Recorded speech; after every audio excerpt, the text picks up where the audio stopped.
Conversations with Nicole.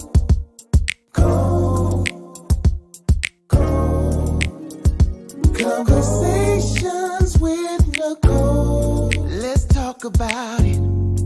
Tell me all about it. I'm here. I want to know what's on your mind. Ooh, the world needs to hear from you, and I'm so glad to have a conversation to reach the nation. And it's all about you. We'll help each other to discover innovative ways to positively change the world. Let's talk about, let's talk about, let's talk about conversations with Nicole.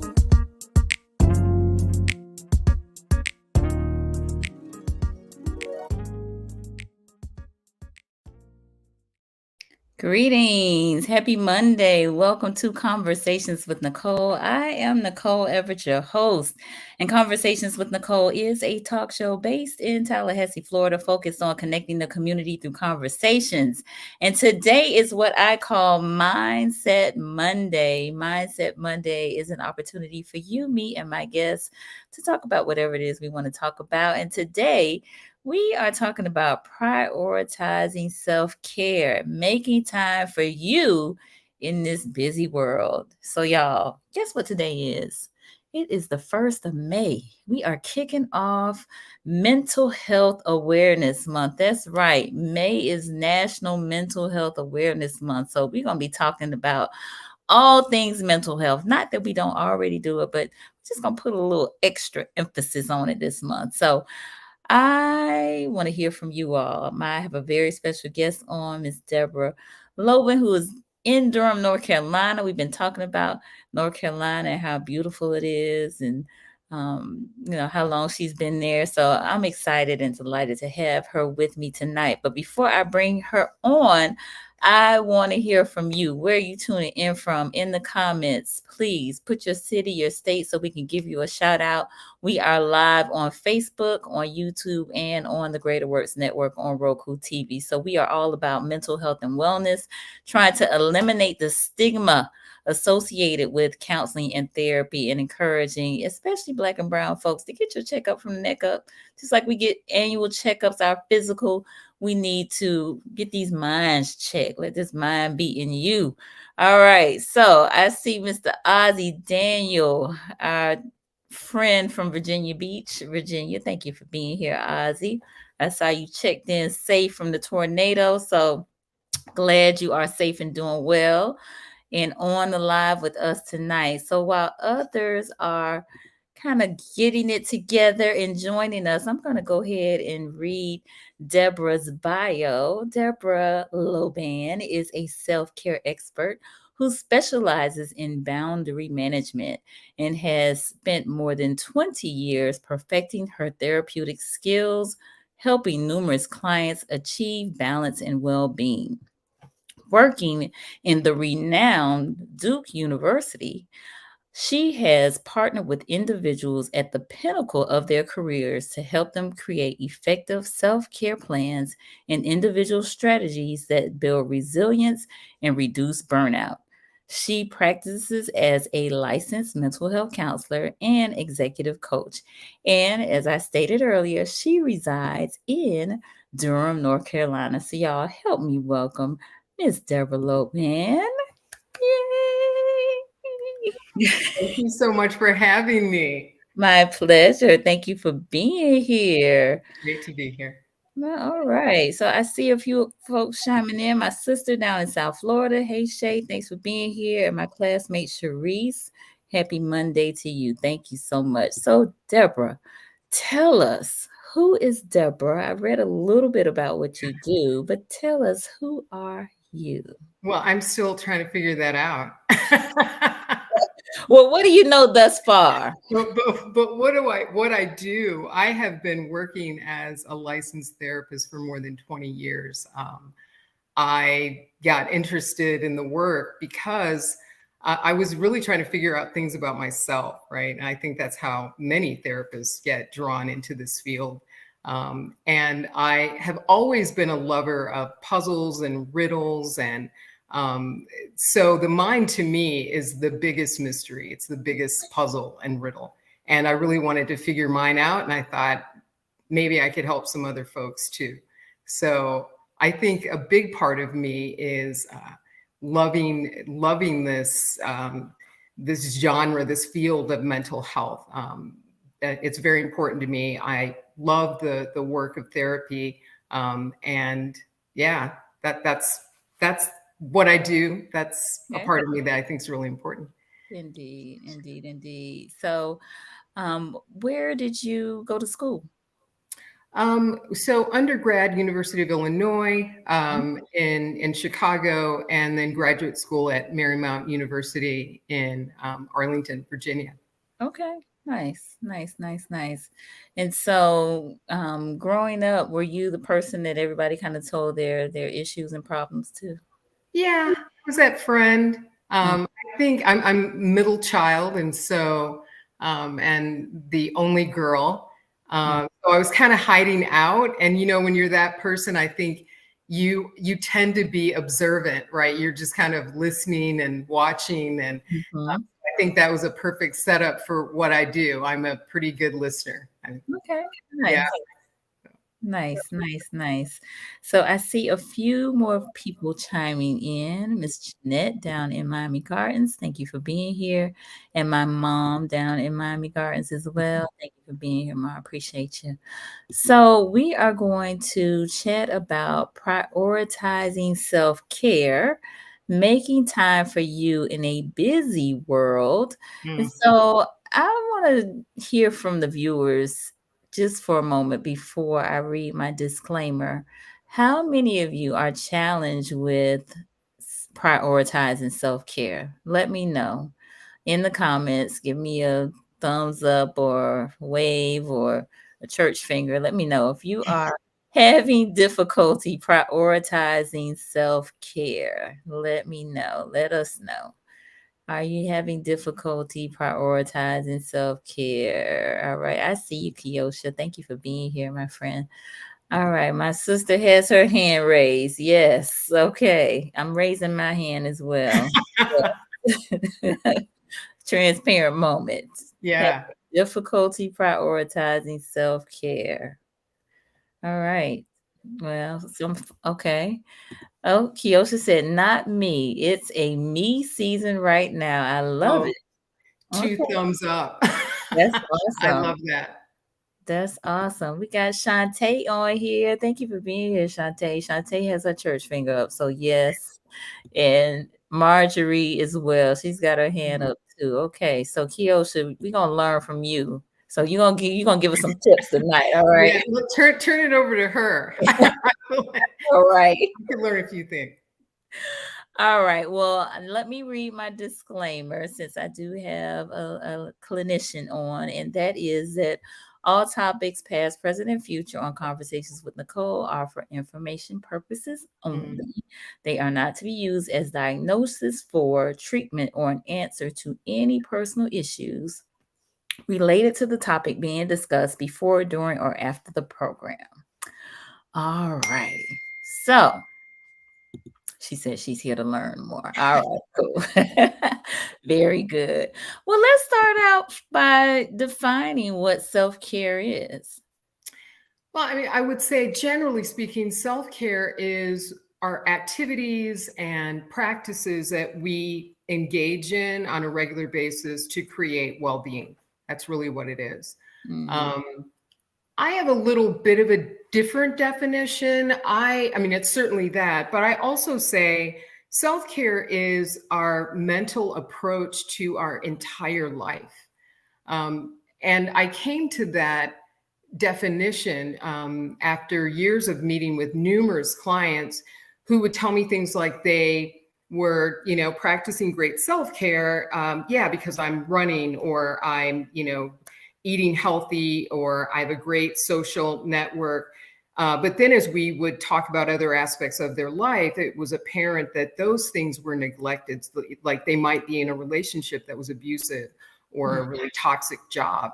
And so it became apparent to me over time that we are looking at self-care more as activities versus kind of a mentality, this sort of approach to every area of our life, because that's really what it is. Wherever, and I say to people all the time, wherever you put yourself, self-care needs to show up. I love that. Wherever you put yourself, self-care needs to show up. Okay. Yeah. Yeah. So there shouldn't be this sort of incongruent or inconsistency or like blind spots that happen because we're thinking of it in one very specific way and not a broader way. That like I'm responsible for myself, so I'm responsible for every aspect of my life, and I have to practice self-care in every one of those, domains of my life. Gotcha. I mean, that makes sense. We probably don't think of it, as such, but in terms of the various, I call them the dimensions, right? Because there's this thought about the 8 dimensions of wellness. And so, including mental, emotional, spiritual, physical, social, environmental, financial, educational. And so in every aspect of your life, you want to take good care of yourself, right? Absolutely. Because if we are neglecting, as you're saying, the dimensions, right? Like I always say this to clients, that the self is multidimensional. So our self-care has to be multidimensional, right? And when I'm neglecting one of those aspects of my life, I'm gonna feel it, right? That's gonna show up. I'm gonna feel imbalanced because I'm not paying enough attention to an area that needs attention. Indeed. All right, we got Mr. Johnny Johnson on. He said that is a lot. Sorry. You're overwhelmed already. All right, but we are dynamic people, right? That have all of these different components. So I know it's a lot, and I agree with him. Sometimes I think, can I pay someone to do this? Because especially the older you get, you feel like, wow, taking care of yourself is a lot of work, right? And, for those of us who don't have people, I don't actually have any people that can like take care of me like Rihanna or, Halle Berry or Oprah, whoever. Because we don't have people that can take care of a lot of aspects of our life, we're the ones that are charged to do so. And I would say even if you had people, though, they can't take care of your mind. They can't take care of every aspect of yourself. So we really do have to figure this out. Yeah, it's tough. We do. I guess we call it adulting, right? Yeah, well, that sounds like a millennial term, right? Do you really say that, Nicole? I do, because there's some grown folks that do not care to adult. And sometimes I don't want to adult. I just want to stay in the bed all day and not have to pay these bills or, all of these things that I have to do. Right? Yeah, it is a lot. Yeah. As I said, I don't have people. So I'm doing all those things myself. Yeah. Yeah, my sister said adulting is tough. Yes, it is, Shayla. Yes. But we're so ready to get out of our parents' house as teenagers, right?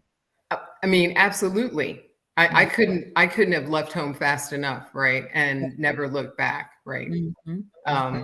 I think it's different for this generation, though. I think they don't have the same perspective that we do about, they want someone to take care of them and be an adult, considered an adult. You think so? I do. I have 2 of them. Oh, okay. They would love for me to take over, but still have all their freedom. Yeah. Okay. So part of self-care is, you said, everywhere you go, because you taking yourself with you, there should be self-care, right? Everywhere you go, every aspect of you.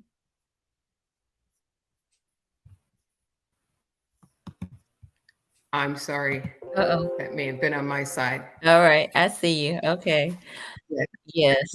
So, Yeah, every aspect of you. So your mental health, right? This is mental health month. Perfect time to become more attuned to how am I doing? How's my mental health doing? Like, I think people, I, I may be misquoting this, but years ago when I looked up this research, people take an average of 2 years before they contact a mental health person. So they've been dealing with this problem for at least 2 years. I would say it's probably more than that before they decide that they need to go and meet with someone. They need to talk about things. They need to get help to resolve their problems. yeah. So, my sister agreed that the teens want to be adults. They want to be adults, but they want to be taken care of. So Yes, they do. having their cake and eating it too, right? Wouldn't that be nice? It would be. It would be. All right. So we've defined self-care. But you said that a lot of folks think of self-care as activities, right? And so how can we shift our mindsets around that? Yeah, well, I think you pointed out something really important. Maybe for the listeners, I don't know if folks have ever Googled a self-care wheel, but what you were talking about, all of those dimensions are on a self-care wheel. When I'm working with someone that's not real clear about self-care, I will have them download that, or I shoot them a copy of a self-care wheel so they can really see the self is really multidimensional. And so starting there helps move away from this idea that it's just activities, right? So that's one thing off the cuff, I would say. Just begin to delve into this more and, look at things that help you view this differently than you are right now. Gotcha. Okay. So again, a mindset shift, right? And so if you think of your life, yourself as multidimensional, what are some of the maybe decisions or choices that you can make that would be healthy for the various dimensions, whether that again is financial or spiritual or social or what have you, right? Yeah, that's tough.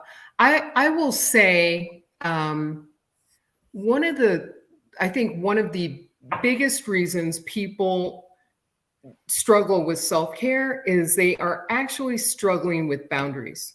They may have a difficult time setting limits. So I want to back up and say this. Boundaries are about what are your rights? What are you responsible for? How do you set limits? And how you prioritize yourself. So self-care actually is a boundary because I and you and all of us are responsible for ourselves. So thus we're responsible for our self-care. So I think if you start to pay attention to, the fact that you may be, fearful or hesitant about setting appropriate limits, that can help you, right? Like if we're not setting limits in our life, we can't prioritize ourselves. That's the point. Gotcha. If we have way too many things going on in our life, this is what I hear all the time. People will say, well, I can't. I've got this and that and this, and all of these things have equal weight in people's minds. They are all equally important. I can't get rid of any of them. I have to do them. And so that's the work I'm doing with most people, is around boundaries, is around creating limits for themselves so that they can prioritize themselves. Indeed. So we got Dr. Story on. She says, yes, I'm definitely a priority. And yes, she is absolutely right. I'm doing just that. So I have a question for the viewers. How many of you have boundaries? And then my part two to that question is, how many of you are keeping those boundaries? So I think, yes, we can set boundaries, but do we stick to them? Do we stick to them? Yeah, difficult. I call it being committed to your commitment. Exactly. Yeah, I think that's difficult, Nicole, to set them and to stick to them. Often I find that's challenging because people have come from a difficult past, right? Where or challenges in their past, or boundaries weren't uh, appropriately set growing up. So if you didn't grow up with boundaries because they're learned at home, then you're going to have a difficult time with boundaries, right? Indeed. Or you grow up in a household where there's a lot of chaos or neglect or abuse. I mean, again, then boundaries haven't been a priority. So it will be more challenging for you to set them. So. Okay, so Johnny said it's hard for the fine. Is that For the fiance? okay? Johnny, are you calling the fiance out? What we doing? I don't know, Johnny. Tell me what we Yeah. talking about here. You saying that it's hard, is it hard for her to maintain boundaries? Give us a little more on that one. Yeah. All right. Ozzy said, I do, and I keep them in my principles. Okay. Awesome. Yeah. Right. He said, no money. Oh, So, finances. He's talking about money. okay, Oh, finances. Okay. So, Johnny, that's where budget comes in. That's where budget comes in. I used to do financial counseling. And so, you got income and you got expenses. So you either need the income or reduce the expenses or a combination of the two. So I think what happens, Johnny, and this is just, again, I'm speaking from experience, is that a lot of times folks are challenged with the sacrifices that need to be made potentially, right? They don't want to live without a particular thing. Like one of the things I used to tell people is get rid of cable. Oh, wow. That's I easier. know you got pushback. Yeah, it's easier now, I think, than it was back then because there are a bunch of other outlets. But, I would tell them, especially if they had a particular financial goal that they were trying to meet, they would be saving that money to meet that goal. And then they could go pick cable back up after they meet that goal. It's a sacrifice, right? Yeah. I think on the money issue, I think it's a very emotional, very psychological thing, right? That makes it difficult as well, because for some people, money is security. And so they may tend to hold on to it, right? And for other people, money is a way that they feel loved or showered or, nurtured or something. And so then they may be more likely to spend more to feel that, right? That's a way that they feel loved and appreciated. It's probably a way that they like to express it toward others. So yeah, that's a complicated one. It is. All right. My cousin Tony just joined us. Thanks for being here. Tony had a whole grief conference this past weekend. So thank you for what you do in that area of grief counseling. So boundaries. All right. So Ozzy said he keeps his boundaries and his principles. Any tips in terms of how we can, keep our boundaries? Because sometimes people can, have influence and we will maybe bend and lean, because of who the person is and that thing. So any tips or suggestions as it relates to those boundaries? Yeah, I would say when I'm working with someone around this issue, I want to find out what makes boundaries difficult for them. So I will be asking a lot of questions about how they grew up. And, often I find they're the person in the family that everybody relies on. And that's kind of been nurtured. They are that way. They came out of the womb that way. So it's partly nature. They want to save the world. They're a do-gooder. That's a beautiful thing. Right. And then the nurture part is, family recognize you as that person, and then they may be putting you in that position over and over again. Help your brother, take care of this, blah, blah, blah. So often people grow up in a home like that, and they're sort of, groomed into this role, and that's what they do. everywhere they go. They put themselves last, everyone else is first. They don't even see themselves on the list. A lot of times that's what people will say, well, I'm not even on the list. So I think the thing that I talk about then is just what I said. I want people to know where this is coming from so that they are separating that from who they truly are. That part of that may be you, but all of that is not you. And when people have that understanding, then it's kind of like this epiphany. Then I want them to identify all the areas in their life where they have difficulty setting limits and why. What are they feeling? What's coming up for them? When you try to set this limit, what has happened in the past? As we're talking through that helps people as well. They gain a lot of insight, they gain awareness. And through that, then we can create specific coping tools to help them manage that. So to me, I feel like it's an individual process. In general, I would say you can do that on your own. You can do that for yourself. A really great book on boundaries is called Boundaries by Cloud and Townsend. Okay. These are two Christian psychologists who've been around a long time. They've written several books on boundaries. And I recommend their book all the time because I think they do a really deep dive into the subject. And that's what people need. People really need to understand how this is impacting their life. When you're not setting limits, when you're not prioritizing yourself, you are suffering. I say to people, you will lack balance, but you will inherit more suffering when you don't live with boundaries. They are crucial. Say that again. You will lack balance, but you will inherit suffering. Suffering's coming your way. We can't live our lives well without boundaries. Gotcha. Interesting. All right. Keosha said boundaries can be difficult because we have to say no.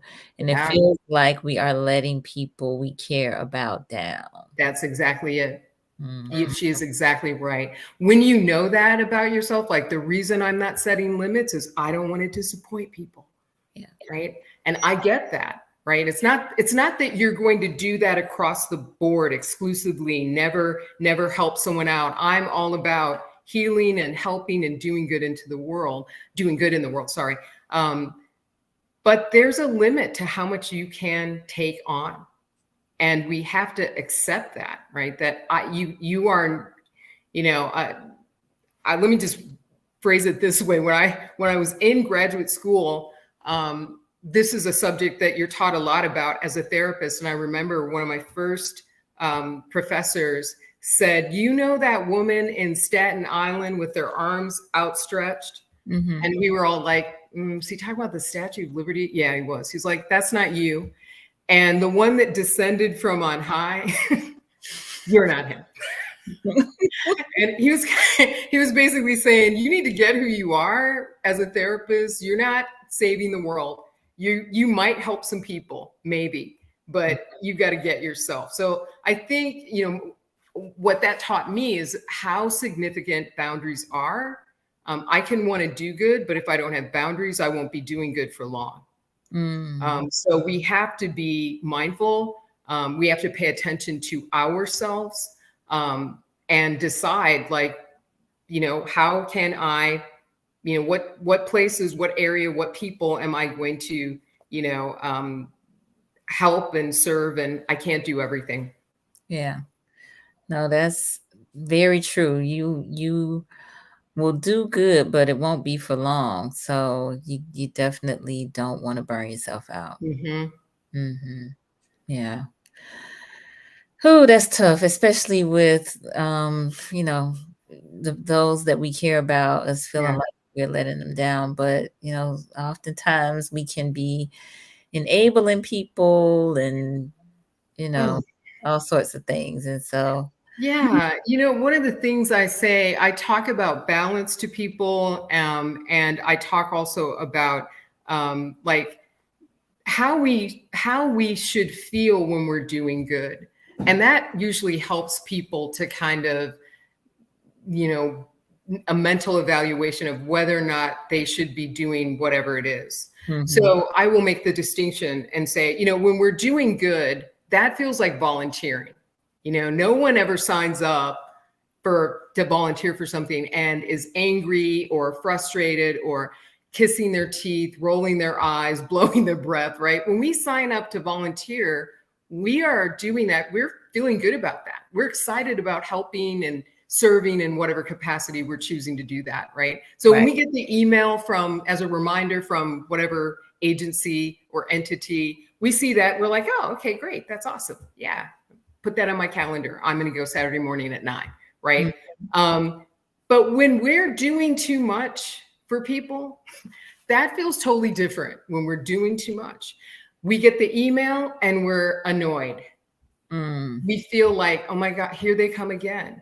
Blowing our breath, we're rolling our eyes, we're frustrated. It brings up a lot of negative emotions when we're doing too much for people, right?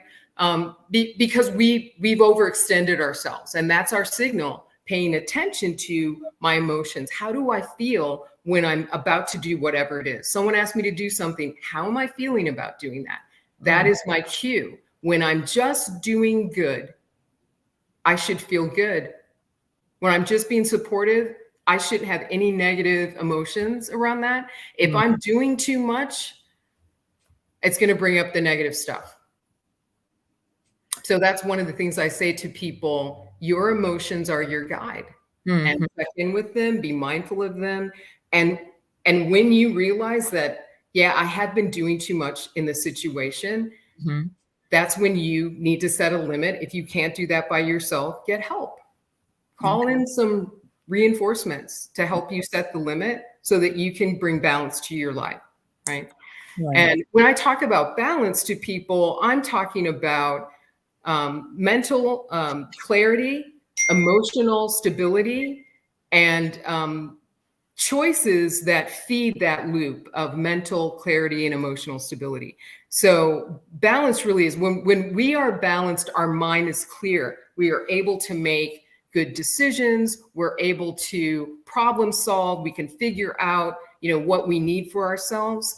When we're in balance, that's much more difficult. It's harder for us to do. When we're, living in balance emotionally, our emotions fluctuate, but we're able to kind of rein them in. When we're not balanced, that's much more difficult to do. Our emotions are just fluctuating a lot. We may feel really overwhelmed, clouded, flooded, triggered, all of that, and feel like I can't get myself. I can't get myself back to balance, right? And the behavioral piece, the choices that we make should foster balance. They should be things that bring emotional clarity. I'm not losing my mind because I decided to do this thing.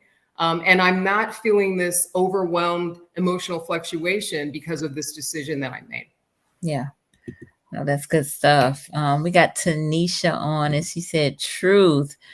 Helping for meaningful reasons feels good. Yes, it does. Yes. As it should, right? You should. All right. I'm going to just give a quick station break for those of you who may be just joining us. I am on with Miss Debra Loban, who is in Durham, North Carolina. Yes, a clinician, licensed, what is it, LCMHC Oh license? gosh, they added so many They letters. They added numbers, those two. Yes.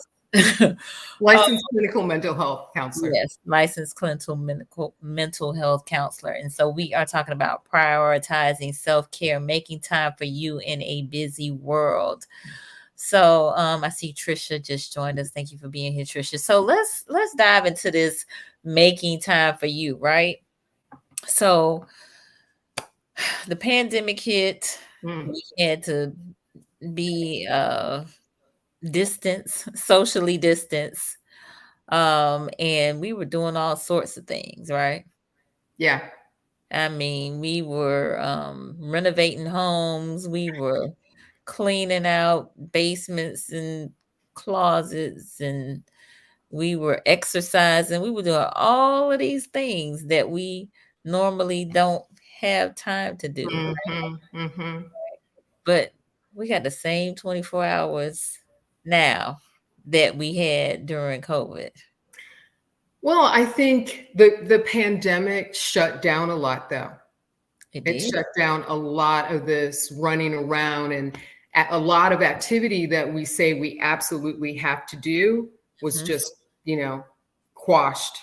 And so I think it was a real revelation for people, like how they need to live their life, what's been happening in their life, right? Mhm. Yeah. So I think you're 100% right. So Ozzy says, find your 20 in this busy world. And when he says find your 20, he's saying 20 minutes of meditation. I love that. Yeah. Yeah, Yeah. there are little ways. It's hard I was thinking about this earlier today, how to help people prioritize themselves. The number one thing I would say is that you have to value yourself. That's really the work. Everything stems from that.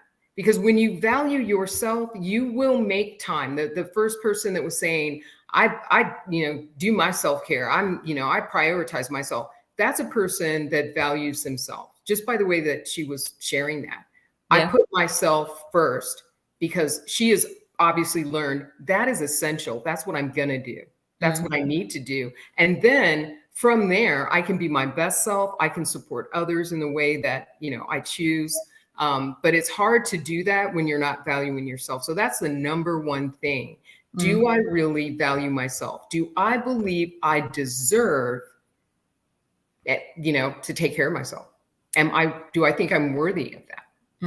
Take time from something else and give that to myself.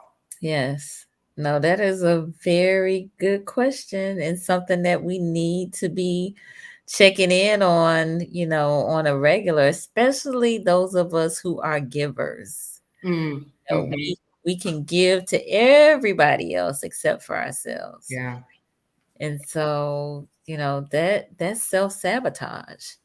And Absolutely. we don't want to be participating in that, right? All right, we got Mr. Nick Rains on here, who is also a clinician here in Tallahassee. Thank you for being here. And Miss Candace May, she's saying yes to what we were talking about earlier. Thank you for being here, Candace. And Ozzy said that is the key right there. Value yourself, indeed. Nick said we can't pour into others if we are empty. Absolutely. Yeah. And Candace talks about mom guilt will make you feel like you shouldn't, but you should. I had to learn that. Yeah. Oh yeah. Very, very true. I mean, I think there's so much guilt, any kind of guilt, but definitely that mom guilt. That's I don't know. That's super strong. That's super powerful guilt.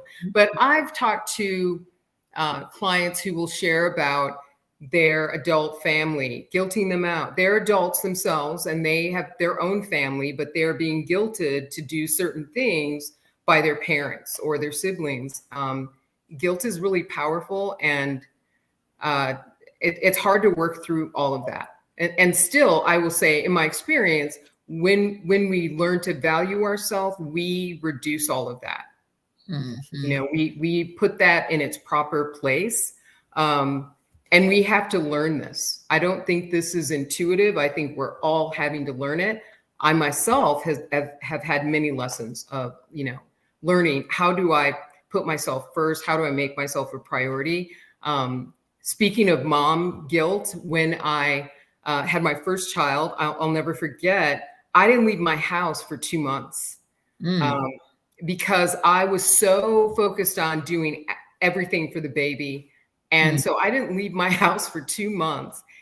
And I remember, I started to feel kind of like a robot. Like I just felt like I was not myself. And you all that are mothers get that cycle of feeding and cleaning and feeding and cleaning and bathing and and not sleeping. That was just wearing me out. Yes, then I remembered like something that I liked to do. I was like, oh, I used to get my hair done. Maybe I should do that. Yeah. And so I made an appointment. I got my hair done, and I came out of the salon, and it was like I saw the clouds part. angels singing, and like, I'm a human. And it was at that moment that I was like, this parenting thing is going to kill me. It's going to take me out if I don't figure this out. Right. That was like my first real lesson with self-care. Like, I've got to value myself. Right? Gotcha. So valuing yourself, you are important, you matter. You definitely have to tell yourself those things so that you don't succumb to just, again, burnout, right? Yeah. Mm-hmm. I would say another thing is mastering fear, right? And fear and setting limits go hand in hand to me. It's the fear. And I will say fear is on the forefront of so many decisions that we make, right? It's or the background or lurking somewhere, fear of something, right? And so often I will hear this from clients. They're afraid. They're not setting the limit because they're afraid. What are people going to think? I'm going to let someone down. They're going to be really angry. They're going to stop liking me. They're going to cut me off. I'm going to get this blowback. And that's fear. Yeah. And the way to master fear is to go to the fear. We can't avoid fear. That's not how we deal with it. We have to go to it. We have to tackle it. So when it comes to self-care, it means like, I've got to work on that. All of the fears that I have around what others are going to think or say or do, in order to be able to set the appropriate limits to make myself a priority. Yes. So overcoming that fear. So there's a fear factor. So I'm going to tap into the audience and ask, have you all experienced that fear factor as it relates to self-care?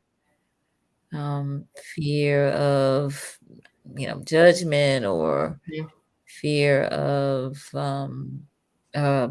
breaking a relationship. I will say that I have, again, another transparent moment.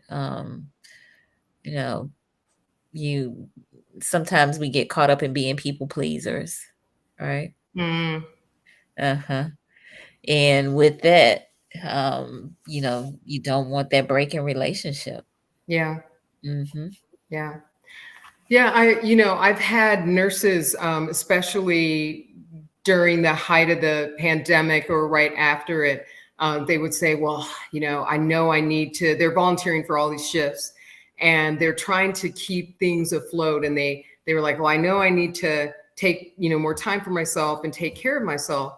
But if I do that, then I'm gonna let my colleagues down. Like, then someone else is going to have to take, the shift that I'm, they're gonna have to make up for the time that I'm taking away or taking off. And I don't want to make life more complicated for them.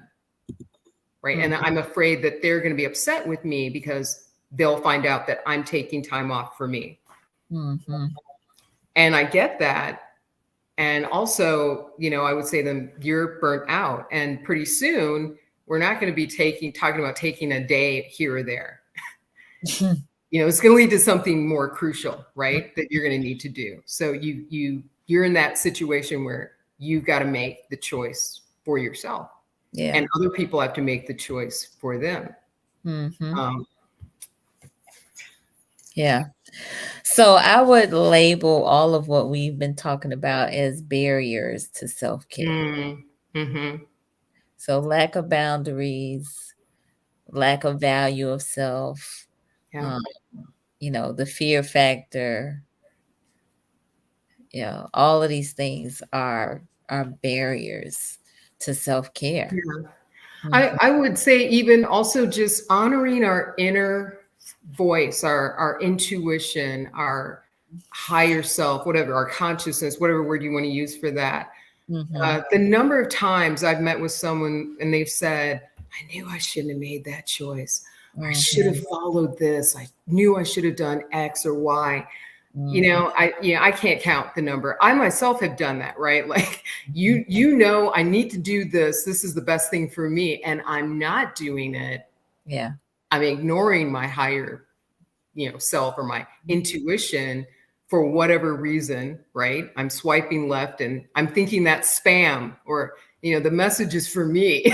it's not a mismessage. It's for me. And I'm ignoring that. And then every time I have done that, it's not worked out well. So now I tend to like honor my inner voice. And that comes up in big and small ways, right? So your inner higher self, your spiritual part of you, it will tell you the things that you need, right? Like, this job is killing you.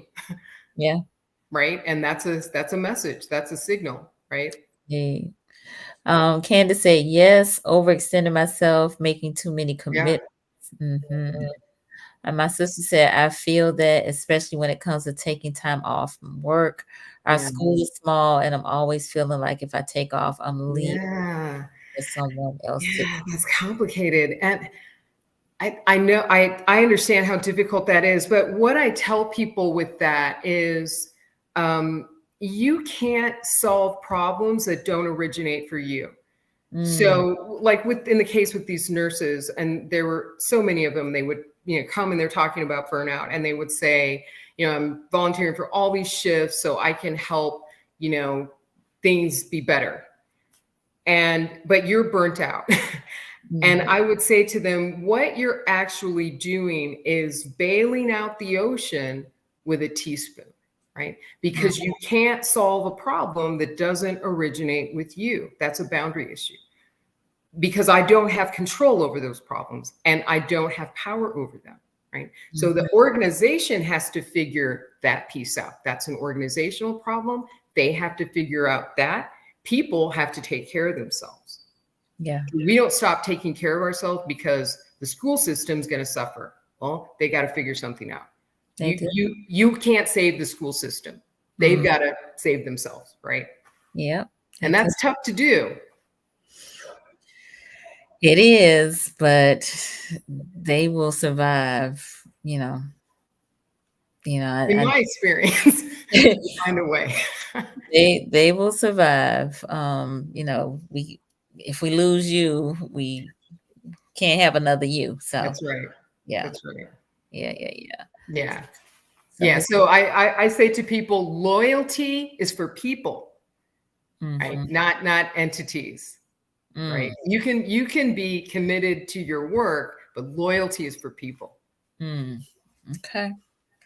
So Kiyoshi says, sometimes for me, self-care feels selfish and I feel guilty about it. I still choose me, but the guilt does not always go away. Yeah. So how can we manage that guilt? So let me just say this. Self-care is never selfish, period. Okay. Let that marinate. Let that sink in. It's not selfish. Now, I will say there are probably some selfish people that practice it, and that's a different thing. But self-care itself is never selfish because we are responsible for ourselves. Who else is going to do it? Who else can do it? So this idea that, I've got to leave myself last, or I'm not even on the list. So I don't feel guilty.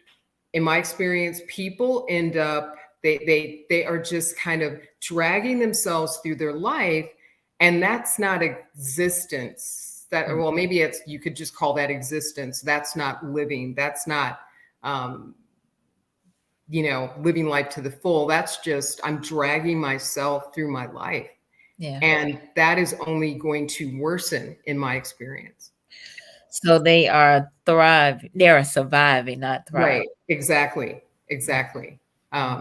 So I think a tip, again, this is complicated because without knowing everybody's situation, it's hard to comment on everyone's individual situation. But I will say, one of the things I will say to clients is that you should be bringing yourself joy every day. Like Janet Jackson says, what have you done for me lately? I say, what have you done for you today? What have you done for yourself today? Every time we do something that we enjoy, our brain gets a little buzz, right? And that should be happening. That little peak should be happening regularly. Yeah. So sometimes I'll say to people, your brain waves are looking a bit like this. You're just dragging yourself through your life. And occasionally you have that when you go on a vacation, but really it should be like this. Like frequent, like every day, I'm doing stuff that I like, even small things. Yeah. In fact, I found research several years ago. I would tell this to clients all the time, like find little things, do something little, even if it's, I get my favorite coffee driving into work. There are a million little things you could do. I bring flowers to my office at my, my desk. Yeah. I treat myself to a special lunch. Whatever it is, it could very simple, small things, just something every day. I'm thinking about me and bringing some joy into my life. And the research supported that. It said that is much more effective than waiting for a vacation, right? Because when we're waiting for that vacation, it looks like this, just dragging myself. But if I'm doing something regularly, right? So that's a shift I think all of us can do. Let me just become more mindful. What have I done for myself today? It doesn't need to be a high ticket item. It doesn't need to cost me a lot of money. Just, I need to get in the habit of thinking about me. What am I going to do today to make myself feel good? I love, love, love that. Just the thought of what have you done for you today? Not lately, but today. And every day we should be doing something for ourselves. Yeah. I say every day is a self-care day. Every day. Yeah. Every day. That's a shirt. I'm writing it down. I'm writing it down. Every day is a self-care day. I love it. Bring some joy into your life every day. Every Please. day. Yes. Who does that? Let me ask viewers, who does that? Every day you do something to bring some joy into your life. Every day. That could be fitness, it could be financial. I mean, it could be one of the dimensions. You do something that is meaningful to you, that's valuable to you, that brings you joy. I see you, Cherie. She said, I'm driving, so I can't really comment, but this is a great topic and conversation. Well, we appreciate you tuning in and listening. Thank you. So I want to hear from y'all. Who does that? Like every day you do something to bring yourself joy or to take care of yourself. Let me throw out some more ideas. I'm talking about little things like because I work for Duke, I will say to the nurses, walk down your favorite corridor. Like don't like leave that for some special time. Like if there's a corridor or a wing or outdoor patio, or eat your lunch outside. I'm talking about things like that. Even something like that can give you a little boost. Yeah. So Nick, who again is also a counselor, he said dopamine shots to the brain after self-care. So true. Indeed. I think too, again, mindset is huge, and I'm big on that. Maybe looking at our work environments differently, right? So identifying maybe a favorite corridor. Maybe you didn't look at it as that before, but now you do. And so in this favorite corridor, you notice the artwork or the greenery or the lighting or the whatever that is, right? And have a greater appreciation or gratitude for your surroundings. Yeah, absolutely. That you hit it. It's being mindful, right? It starts with understanding the dimensions of me, understanding that I need to value myself. I need to make myself a priority. I'm going to have to be intentional. And there's so many different ways to do it. Endless ways, right? I do want to add this little bit. I do want to say this. I feel like I'd be remiss if I didn't say this. You can't self-care your way out of a toxic situation. So what do I mean by that? I mean, if you're in some debilitating or chronically stressful life situation, self-care is not going to work. Now, that doesn't mean you shouldn't practice self-care. Doesn't mean that. It's just cue to self. or note to self, self-care is not magic, because we were not meant to survive chronically stressful, debilitating situations. So like the pandemic's a perfect example. And that was chronic because that went on for 2.5, 3 years, right? But right, it had to end. If that was long, if that was still going on at the same rate, like that's just going to take you out. So when I'm talking with people that are in a job that is just an awful, place to work, I am absolutely encouraging them to practice self-care, but I am also helping them to understand that in a broader way, i.e., taking care of yourself in this situation means I get myself out of the situation. And I may not be able to do that right away. I might have to plan. I might have to come up with a plan. And often I'm doing that with people. But yeah, so that's what I mean by self-care being broader than just activities. So if I'm in a relationship that's just dragging me down, it's horrible for me, or any situation in my life that is having that effect on me, I need to find a way out of that. Nice. Trista said she understands exactly what you're saying. So Ozzy mentions his morning meditation is his passion. It sets the day tune, and then to the mushroom coffee in the kitchen. He said morning walks and cold showers. Things that he enjoys. Miss Jeanette says she visits with her plants. Orchids are enjoyable. I love that. I love it. Love it, love it, love it. Plants are giving you something too back. So that's also a good reason to do that. Yeah. Great ideas. So yeah, again, that whole mindset piece in terms of just maybe there are things that have been around you that you just hadn't looked at from that lens or vantage point or what have you. But if you, add a little mindfulness to it, they could be enjoyable, right? Yeah. I'd love to hear about that mushroom coffee. How's that really taste? Ozzy, give us some insight in the comments if you don't mind. And then I also like the realness of your comment, Deborah, in terms of you can't self-care your way out of a toxic situation. So, again, but that also does take mindfulness. And of course, you are the one that defined it as toxic, right?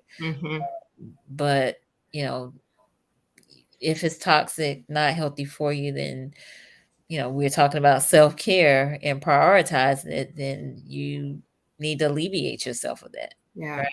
And I would say maybe for some folks, they might, if they feel like they're in that kind of a situation and they're really struggling to achieve balance, that's the time when you might want to reach out to a mental health professional so you can get some assistance and create a plan for yourself to create the balance that you're seeking and eliminate things in your life that are contributing to the imbalance or problems. Indeed. Okay. Well, I think we have probably covered all of our kind of talking points around self-care, but I want to give you an opportunity to give some closing remarks.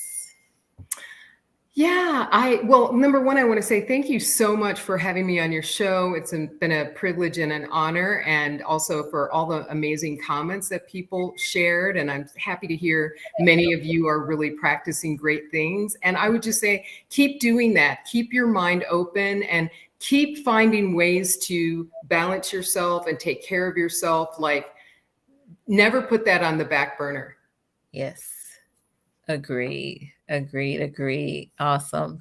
All right. So hopefully you have found this beneficial. If you'll let us know in the comments. I see Candace just said great conversations.